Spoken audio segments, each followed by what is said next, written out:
horta waxaan ummadda Soomaaliyeed u sheegayaa in doorashadii golaha shacabku ay si rasmi ah u bilaabatay.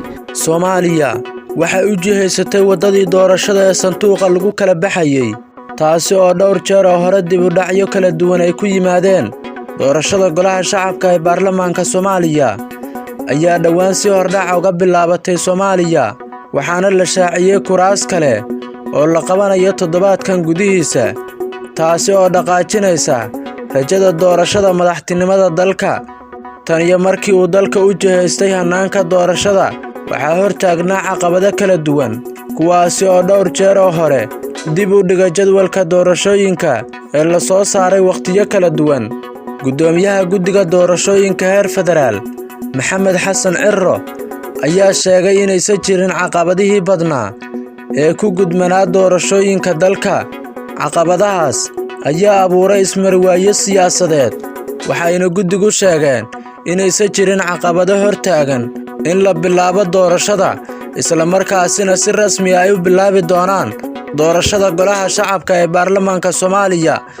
Wax waliba oo jiray oo caqabado hortaagnaa doorashada iyo ismarwaayo siyaasadeed hadda ma jiraan inay bilaabato doorashada, markaa ma jirto sabab aan loo bilaabi karin.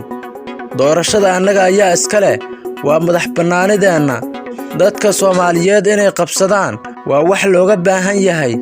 Weliba mas'uuliyiinta qaranku ee saxiixay heshiiska doorashada ayaa waajib gaar ah saaran yahay inay door ka qaataan sidii doorashada loo fulin lahaa oo meelaha laga bilaabinna si dhaqso ah looga bilaabi lahaa, ayuu yiri gudoomiyaha guddiga doorashooyinka heer federaal, Maxamed Xasan Cirro. Gudoomiyaha guddiga doorashooyinka heer federaal ayaa sidoo kale sheegay in khilaafaadkii siyaasiga ahaa ee hortaagnaa doorashada ay iyagu meesha ka baxeen, isla markaasina ay tahay in la dedejiyo dhammaystirka doorashada dalka. Doorashooyinka Soomaaliya oo dhowr jeer hore dib u dhac ku yimid ayaa xilligan jawi wanaagsan ku socda, waxaana soo dhammaatay doorashada aqalka sare, iyadoona ay dhawaan si hordhac ah gudaha dalka uga bilowdeen doorashada xildhibaanada golaha shacabka ee baarlamaanka Soomaaliya.